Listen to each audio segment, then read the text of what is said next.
Welcome to another episode of Five Lemons Laughing. I'm Amanda. I'm here with Morgan, Penny, Drusilla, and Melissa.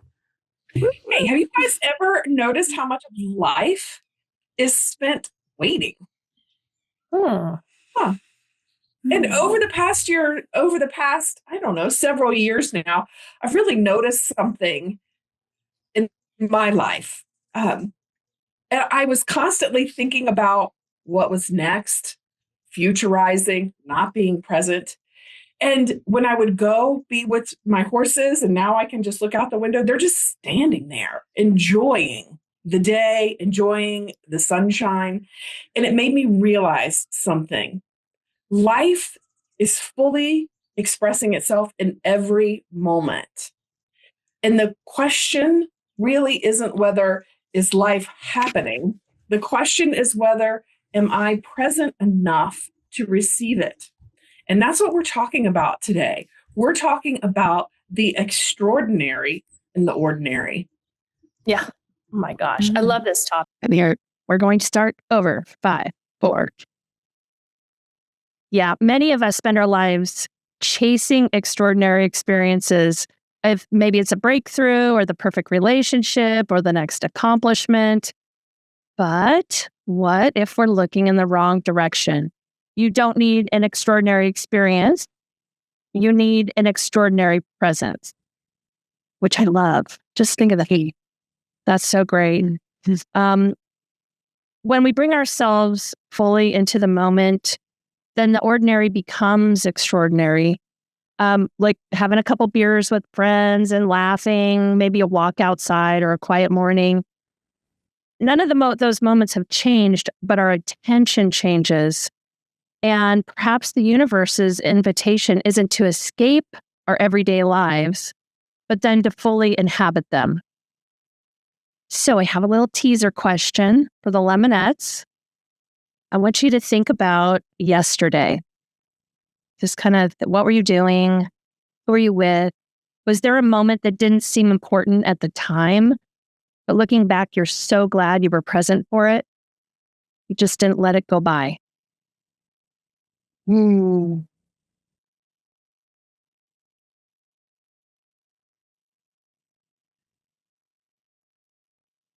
don't know. I can't remember if it was yesterday or not, but I was, walking my dogs at the end of the night. I had just finished feeding the horses, and we do a loop around the property at night.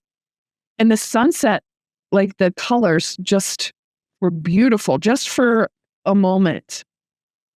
And I did realize it. I was like, wow, that's pretty. And I'm so glad that I was outside and that I could enjoy that moment. Yeah. Yeah.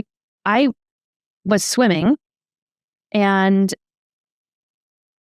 I was in my head, thinking about lots of things, but I stopped, and where the pool is, there's a line of trees, and the wind, it was just whipping through the trees, and you could just hear every leaf like, and I stopped for a second and was like, wow, this is really, really beautiful.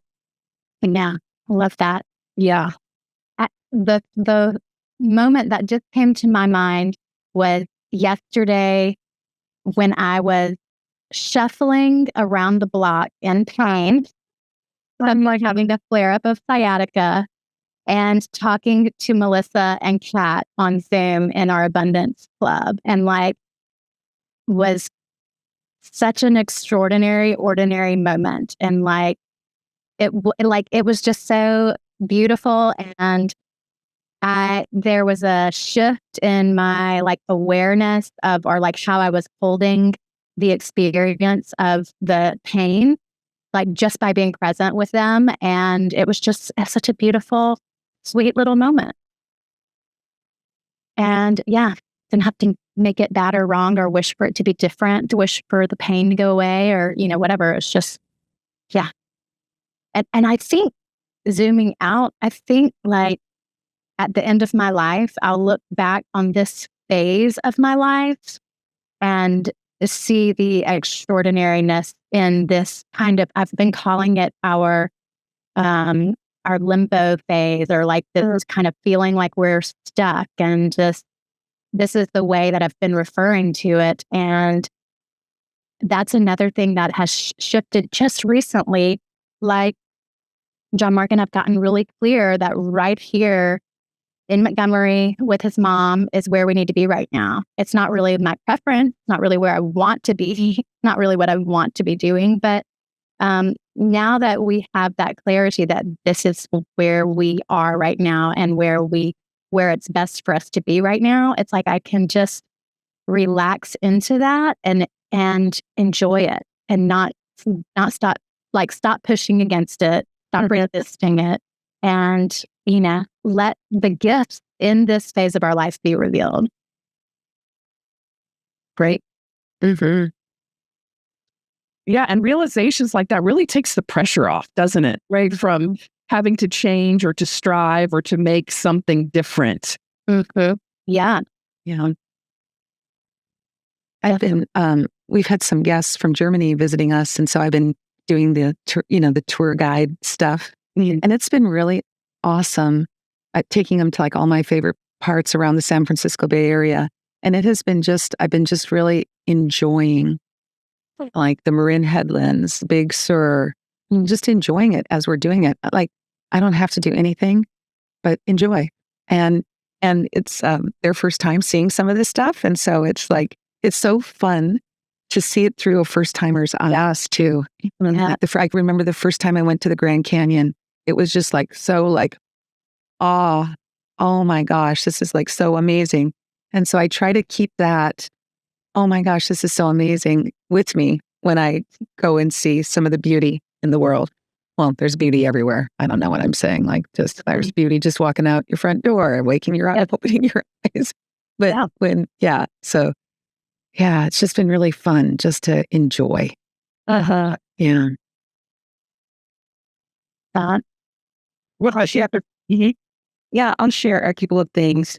So when Melissa first asked the question, I thought of a moment. It was Saturday. I was at a training at church for prison ministry. So I'm going to be doing that. And it wasn't something, well, nobody kind of looks forward to training, right? Like, I wasn't really looking forward to it. But the instructor was so amazing. And most of the people in the class, I would say it's probably 20 to 25 people. They were people that I interacted a lot with in church, pretty much. And so it was such a great class. But I found myself about 30, 45 minutes in having deja vu, like literally knew what he was going to say and looked and saw the same people in the room. And so it was just always when I have those moments, it's just a reminder of me that I am present. And that's why I'm having the moment to stay there. And so it was really an amazing time. I just intentionally said, just relax into it and stay present for the rest of the day, because it wasn't till 2:00 in the afternoon from morning until that time. So that was my thought when Melissa asked the question. And then as Morgan told her story, I thought about where I'm not so relaxed, and I'm not relaxed in this house. I know you all heard me say, we need to get out of this house. We need to get out of this house. And there are times when I do, walk around and I appreciate the space and the abundance of it all. But I don't know how to do them both, how to try to move forward and at the same time be grateful about it.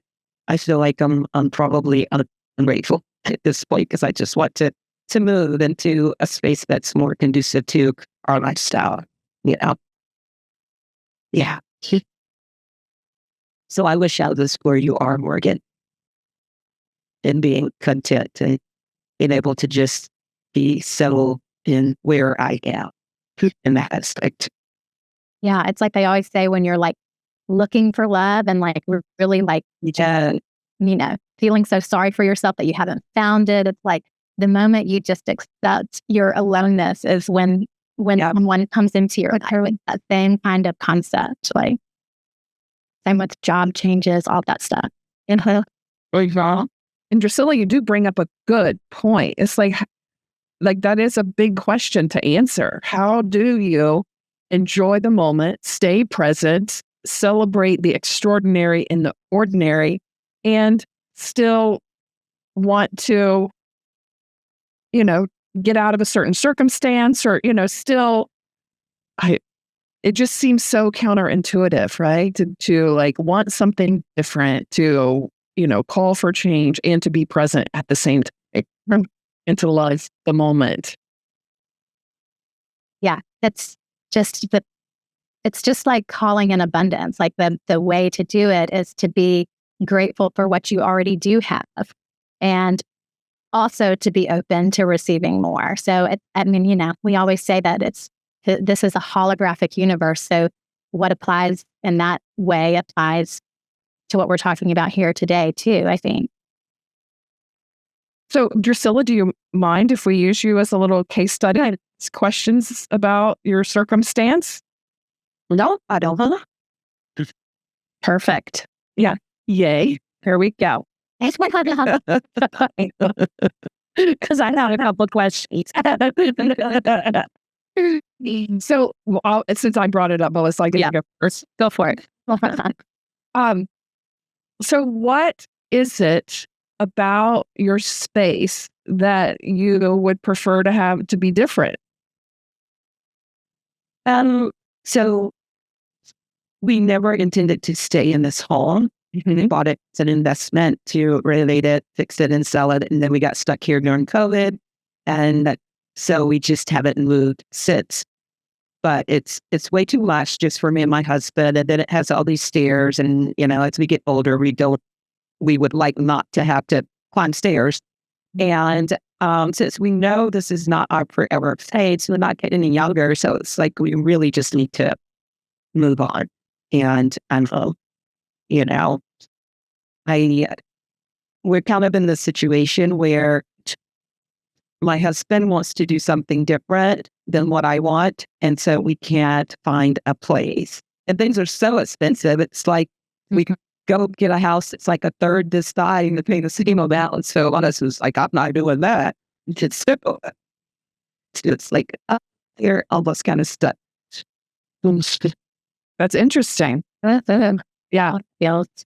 Right. Interest rates, that just describes a lot. Interest rates got so low during COVID that a lot of people are locked into homes.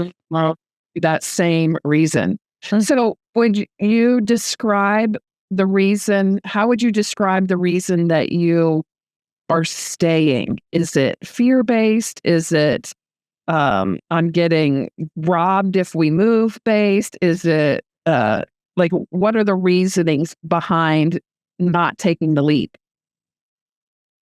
So let me say this part first, because I didn't see it initially, and then I'll answer your question. So for me, spiritually, this house is weighted it for me, like it's holding me down, it, like just the thought of the cleaning, that all the stuff that's in it, it's like I don't want to feel the weight of it anymore. For me, I'm not as much of a like stickler about where I live and what the home looks like and all of that. It's like I have this thing about I feel like I can make any home look and feel good. That's honestly how I feel. But I have to take in consideration also my spouse. So we just really never can come to an agreement, just because he'd rather not pay a certain amount for a household that's, a third the size of this one. It's really, for him, it's really just finances. And since I'm a real estate agent, he has put it upon me to find a home that's perfect for him and that he would pay for. And I don't even think that exists. So I'm trying to figure out a way to kind of get him to realize that that's probably not going to happen, and that we can figure out another way to get this done. Well, if he was just another one of your clients, how would you deal with it with that same situation? That's a great question, Morgan. And it's Morgan. And he told me the same thing. He said, you be nicer to them. Of course, that's true. Right. Right. And well, I would say this. When I start out with a new client, I would already manage their expectations about what they can get for the price, right? And what they would expect to pay per month. When my husband, we've had this conversation now for almost 2 years. And the one thing that I also didn't say that I think he's holding on to a little bit is that he would be willing to pay more for another home if I would be willing to just sell this one outright for whatever it sells for and be done with it, which I think is not a really smart investment. So my plan that I put forward to him was that we lease the house to preferably a family, somebody that can enjoy it, and use the proceeds from that because we have a very low mortgage on the home, use those proceeds to pay the mortgage. And then it would also pretty much pay for another house. It won't be much. Mm-hmm. And I'm like, who would do that? Yeah. Yeah. And, but he just won't budge right now. And my husband always says he doesn't want to be a landlord either. Yeah. It's kind of bad because we have been. But experience. I mean, we owned a triplex, a 3-unit building before. We've done that before. But he feels like going into retirement that complicates things instead of simplifies it. Mm-hmm. So it could be that I get in at some point. Did I answer your question, Amanda? You did. And it brought up so many other questions. And I'm just pausing for a moment to think about how this relates to like enjoying every moment, like seeing the extraordinary and still working towards the next phase and trusting the next phase. Right? Because now all I can think about is all the practical things that are coming up, right? Like, that's all I can think about. And it ties back to what Morgan was saying too about just, enjoying where you are. Because I remember when Mike and I decided to change our stars, we ended up putting our house on the market without having another place to live. And we closed within like a week of each other. That's just the way that it worked out. And knowing the direction of what we wanted to do versus what we didn't want to do. There was a lot of, I call them husband and wife games, right? We played a lot of husband and wife games about what our next life would look like. And you're right. Just I wanted to, I mean, I like the other income. I like the idea of having multiple sources of income. And Mike did not want to be a landlord again because we did several, we've had several rental properties and he didn't. I had to completely let that go. And there is a lot to that, right? Like,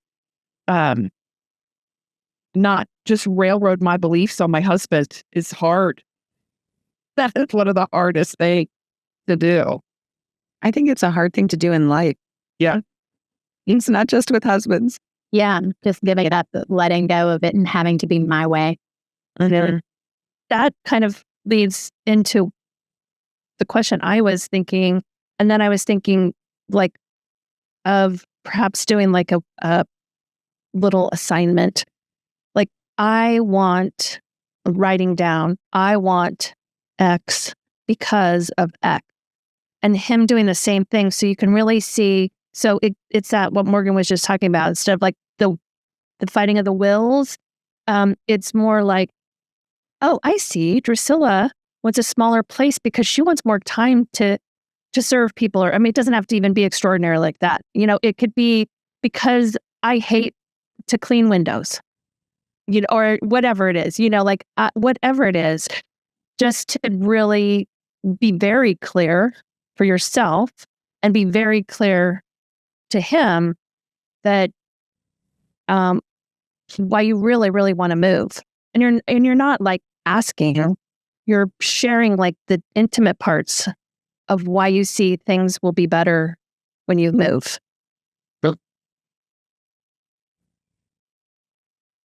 Like that. Yeah. I mean, that's amazing, Melissa. Like to actually do that and to take that step is a very present moment, is a very extraordinary moment in relationship. To be clear, to go in without agenda, just to express your wishes, it to be heard, to hear, to not change. Talk about extraordinary moments of life. And you get clarity for yourself as well. That, and I think that does tie it back to Morgan's point that, just because it's not necessarily my ideal situation, through doing that exercise, I feel like by doing that exercise, it will give me some type of completion or feeling the wholeness of the situation. So it doesn't feel that we are holding that guess. Yes. And then digging your heels in.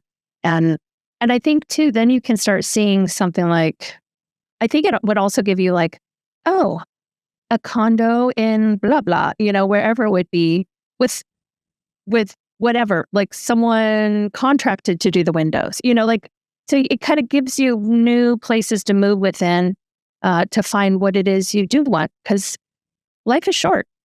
And something else pretty extraordinary in this conversation is that you said at one point, Drusilla, like there's still some hanging unresolved things. I remember a long time ago that you said that your husband wanted to move to Florida to take a new job, and you weren't because of life circumstances. So it's interesting. Is there a pause button on this whole situation because there isn't alignment into what to do next? Like it's not clear what the next step is or where the next step is. I think you're like hitting it on the head. So many aspects, Amanda, because I did have that, because I've been like thinking about like, how should I really approach this? Am I taking the wrong approach? And so on Sunday, I just said that to him. I'm like, is it that this is all muddy because you still are thinking that Tampa might be an option? And he said, no. And if that were it, he would, express that to me. However, it is still an option for us. So the goal is not necessarily just to move and that be it.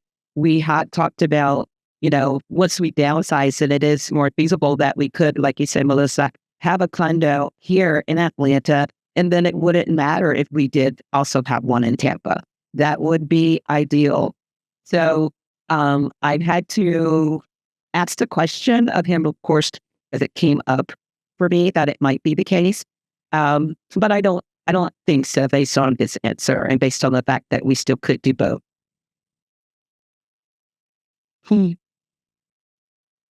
This is a question.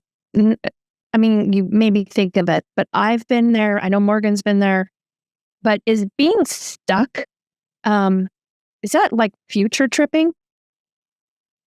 Or is it, what is that?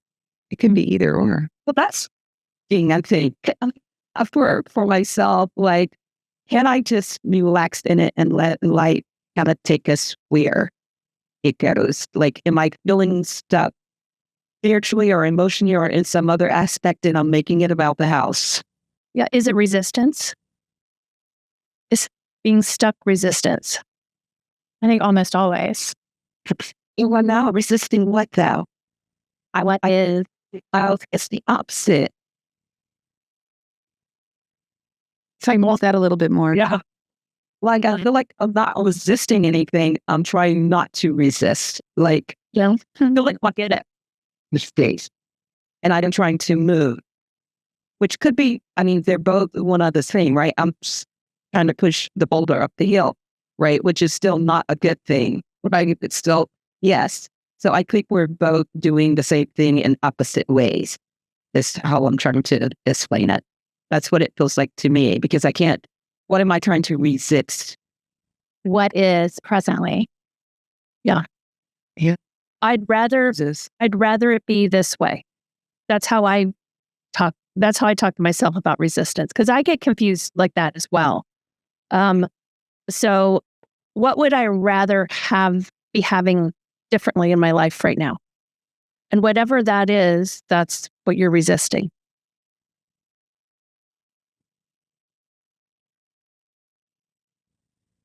So I knew that I wanted to move abroad like 6 years ago or so.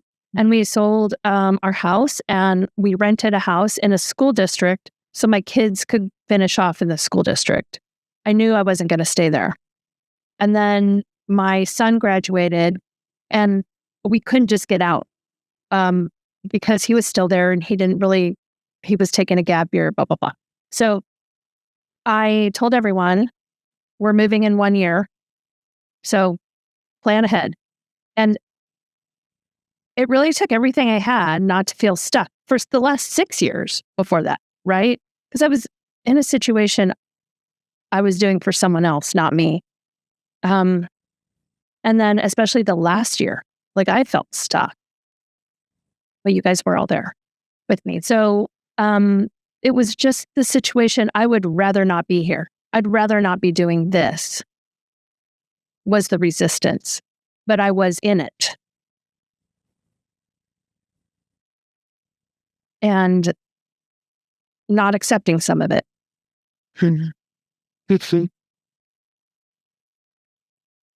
Yeah. But if I so then it's kind of like is it kind of like having the attachment to the outcome of it? Yeah. Yeah. So that I can see. And I think the answer to Amanda's question, how does it tie into the topic, is that if I release the attachment, enjoy the present, then wherever we're supposed to be, we're going to go, and it's going to happen where we're both happy. It's going to be a more seamless process. Yes, I can definitely agree. Well, and I think the whole point of finding the extraordinary in the ordinary moments is that heaven is here right now, not when you have the dream downsized perfect cottage that you and your husband both adore. Yes. It's right here, right now, with the circumstances and the situation exactly as it is. And same for my situation. It's okay to have preferences. Yes. But it just in yeah. It's like there's a way to hold the preferences and still be in joy and gratitude and appreciation and love for things exactly as they are right now. And it's okay to be stuck and wish you were somewhere else and still have joy in this moment and not defer the joy until I like that. expectation happens or that outcome happens. Yes. And I think that I do well when it's come down mental place too, but not in thought. Can you say what you mean by compartmentalized? Because I do feel joy in my everyday aspect. Like I don't let it damper my life, you know. But I wake up every day thinking, okay, let me see what angle I'm going to take now. But it's not like it's not like I don't enjoy every other aspect of my life. You know? I mean, yes, it's not daunting. Yeah. That is so interesting what you just said, Drusilla. That you enjoy every other aspect of your life. But this one is like the area that's, I I'm going to say holding you back, just to use a, I'm not sure of the word. So it's really interesting. I'm not sure if the resistance, even though you say, let's say, did you say you had resistance? Oh, you're trying not to resist the resistance. maybe that's maybe that's where the just the other maybe that's where the work lies. Is letting go of thinking you have to let something go. you know, right? Life can be so freaking. I don't know about you guys, but I can complicate things, and that's the whole. This whole episode is about just accepting the simple things that are right here in front of us, right? Nature doesn't, like you said in the opening, Amanda, the acorn becomes an oak tree, the embryo becomes a baby. Nothing has to happen. It all just happens. It's just nature. Huge. So letting go, being present could be the key. And it's hard as hell. Especially when our beliefs get in the way, those limiting beliefs. And on a side note is that I think you do reach a certain age and you're like, I kind of want something different, or I want what I want now, or, like I want to go live at the beach or whatever it is. I want to walk out and hike the minute I walk out, in the forest. Who knows what it is? But especially when you raise families or when you're joined with someone for so many years or you worked really hard, you kind of think, again, life's short. Let's go do what I want to do. And that's okay. No, it's totally okay.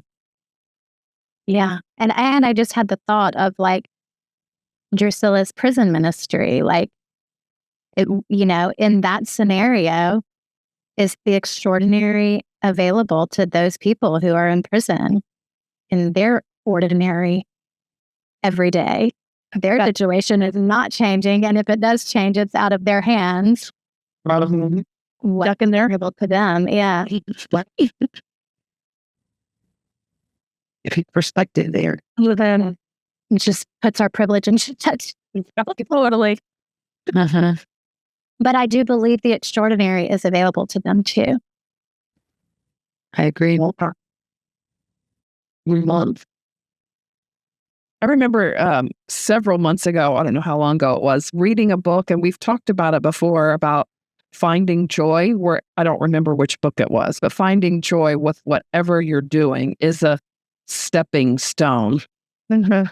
Yeah. Mm-hmm.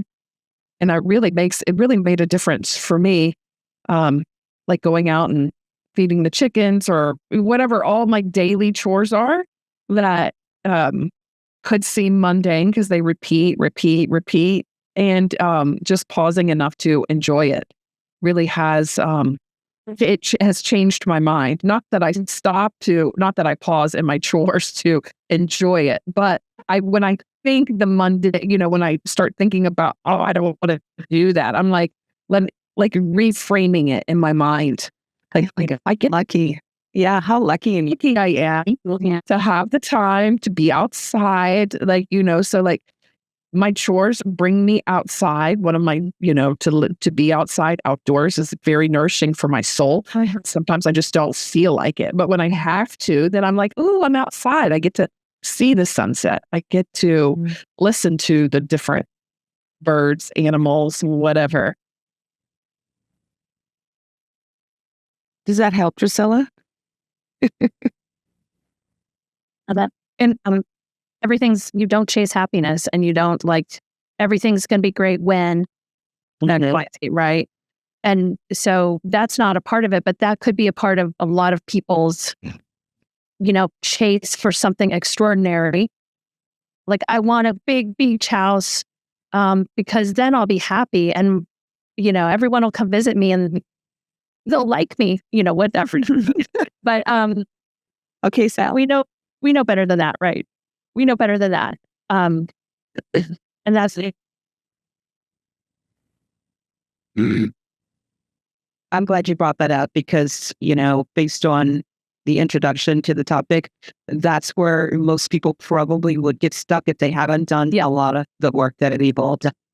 But I can say that I don't allow it to steal my joy. And the most precious part of my day is waking up and being grateful for where I am in my life, honestly, and that's still, but I still have that preference of losing and just simple my life. Yep. Yeah. I love it. I know what shifted for me in our situation is like reframing it from we don't have a choice in our current situation to this is what we're choosing. And it was like a moment when John Mark said, like, I would feel so bad if we let my mom right now. What would she do? She'd have to go live in a home. Like, she would probably hate me. He was like, I couldn't do that to her. And it was like, that was just kind of the permission slip to be like, this is what we're choosing. It's not happening to us. We are making this choice. And then it's like, it becomes easier to just stop complaining about where we are in our life and what we're doing in our life and shift into acceptance. I wish I had the spiritual maturity to do that before we made that decision, but that definitely helped me mentally and spiritually just shift my attitude.